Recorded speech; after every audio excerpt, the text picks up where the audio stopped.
Hello, perceptive readers. This is James Lynch. I saw something come across my screen that was talking about being happy, you know, um, in what you are doing.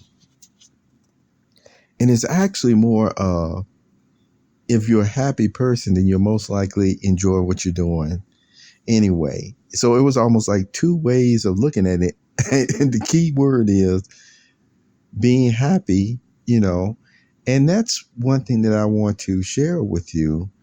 No matter how it may sound at times, or with my uh, passionate rants, if you will, or what have you.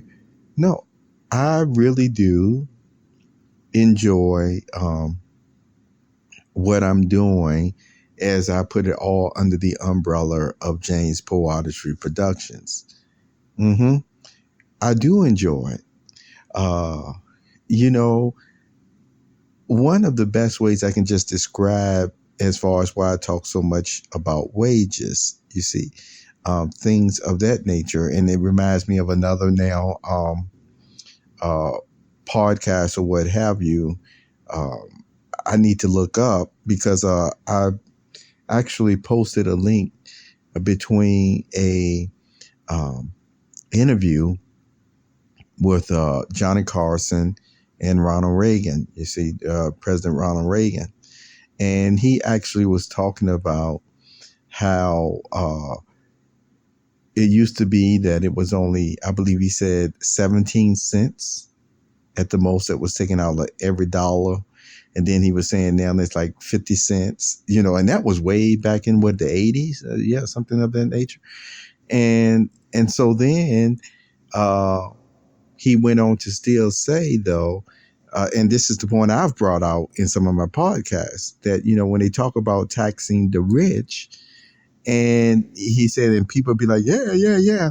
But really, what happens in businesses is that if you tax the rich and the businesses, then again, that actually causes more of it. It may not affect the income tax as much as what you think, but it still comes out on the businesses as a whole. So it still ends up biting you.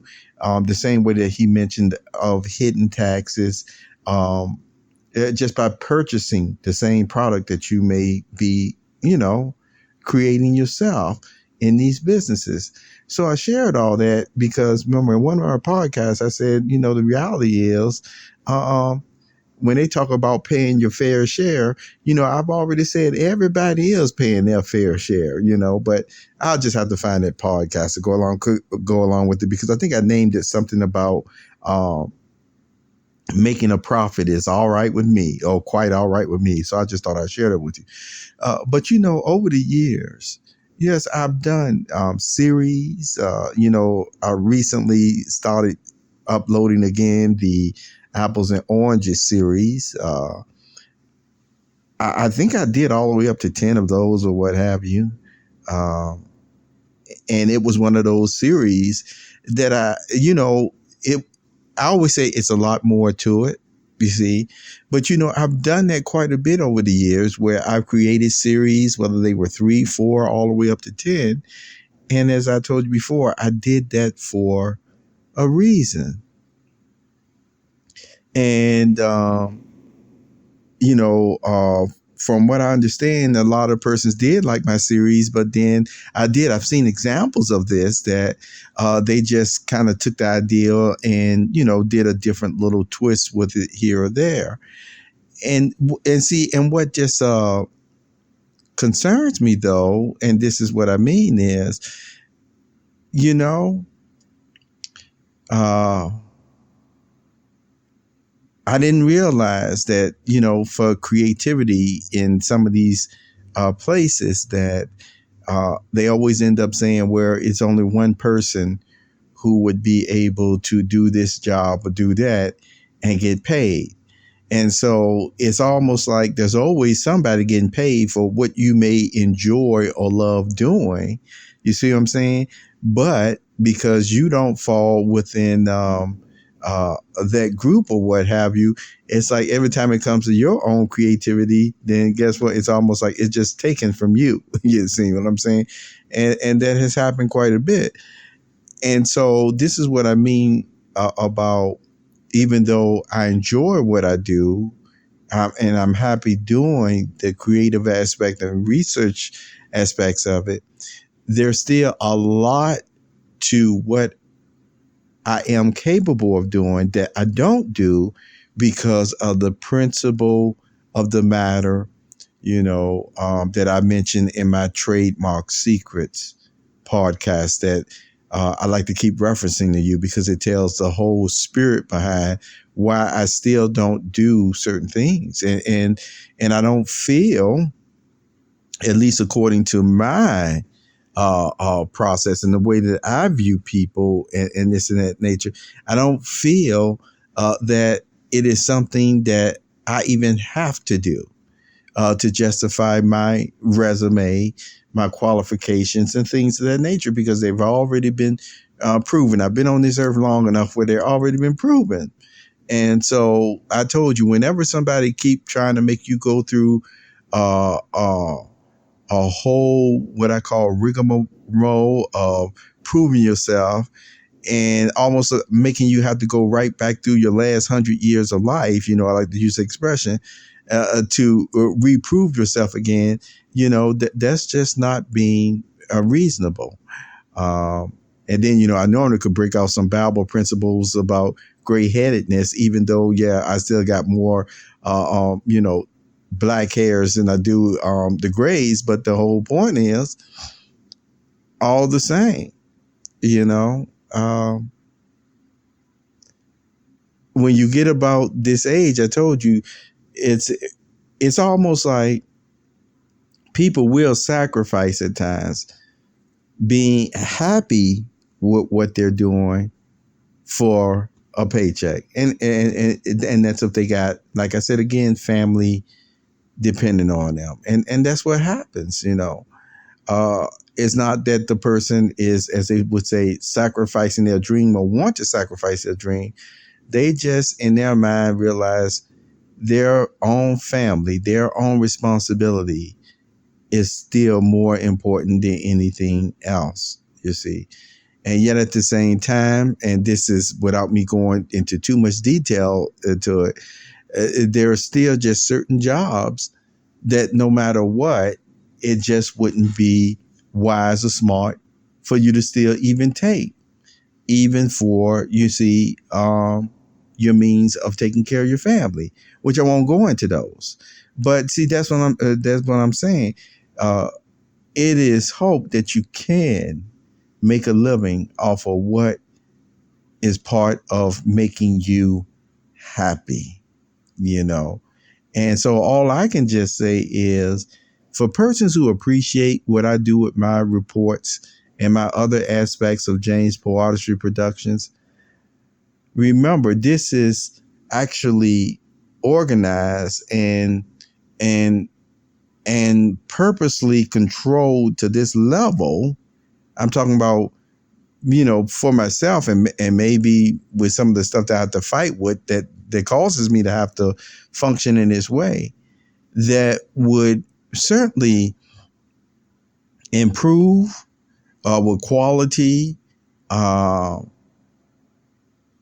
other aspects of creativity if the funding, the wage, if you will, was put with exactly what it should be.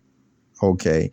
And I'm sure a lot of you will understand what I'm talking about here as far as where I talk about wages, etc. So I just wanted to share that with you and have a very wonderful day. Developed, created, and owned by James Poe Artistry Productions. Welcome to this week's episode of The Perceptive Readers, a podcast series made in the Product of Culture, aka PopBooks website's office. Hi, I'm James.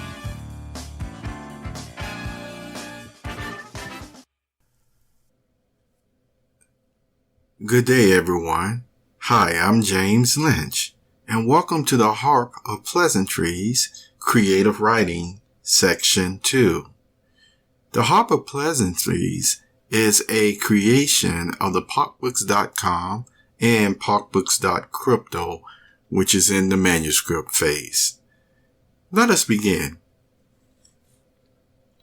Don't you worry, Angel. I know where some of the treats are at. Root kept flapping his wings. Angel whistled whined. Root flew onto the front porch area and walked around to look Angel square in the face. I know what you are thinking. Angel. Staring, Angel turned her head at an angle counterclockwise. Yes, old Root has everything under control. I will feed you, Angel whined. I will tell you when to take a nap. Angel placed her head down flat on the porch and rolled on her back, whistle whining. Yes, I will give you treats before bedtime. Angel jumped back up to all four paws and barked. And after that, old Root will tuck you in and sing you a lullaby. Before Root could finish his sentence, Angel jumped off the porch in one huge leap and proceeded to run down the road to find Lamont. It was with the speed and determination of the fastest animal on the face of the planet, and quite possibly on the terrain of all the universes. Root flew on top of the roof, making his loud alert screech. Come back, Angel. I have not told you about carrying me around in the bird cage. Come back. The warm wind blew across Root's feathers as he waited for Angel to return. After several breezes went over him, he took flight for his favorite place a mile down the road. Reminiscing about the start of his life is a subject matter Root loves to tell in between songs to whoever will listen. Since Angel ran off, maybe never to return, Root screeched out while flying en route to the outside coffee menu a mile away from his home to the tropical chambers. There were no animals on the path this day for conversation.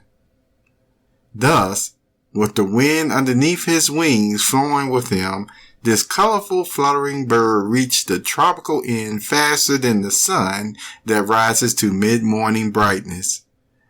Root decided to make an entrance by flying around and through the tropical end no lower than the tallest person walking around the outside dining area, plus 4 more air pockets of space for good measure. After taking in the audience, he flew around to the back of the kitchen and plopped right up on the bamboo framed window, fluttering his wings with a cackle. Root is here! Root is here! And so you are. Jack Forsythe rushed over with a giant hand-sized cheese cracker he baked. Placing the cracker on a blue tray beside Root. Here you go, buddy. Taking his first peck at the cracker. Thank you, Jack. I'm happy to see you. Jack's smile was 1 in a million to his customers and Root.